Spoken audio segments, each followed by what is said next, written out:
Acabe de donar-me compte de la raó per la qual la política local funciona tan lentament.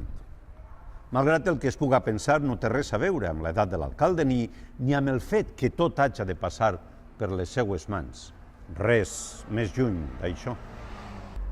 La política local de Torrent es desenvolupa tan lentament, no per aquestes raons que en un primer moment pensaven que serien la causa, sinó per una qüestió que en principi no havia de tenir cap incidència amb el quefer polític i social del poble, però que definitivament la té i molta.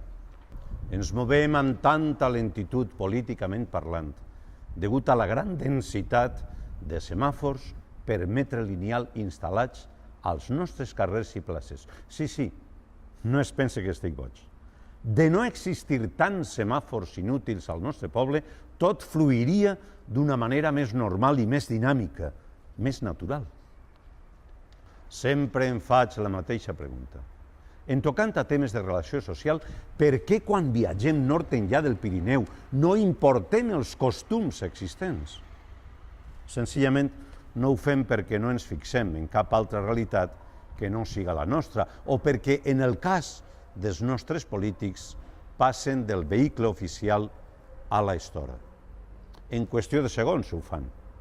Lleveu el semàfor, redeu,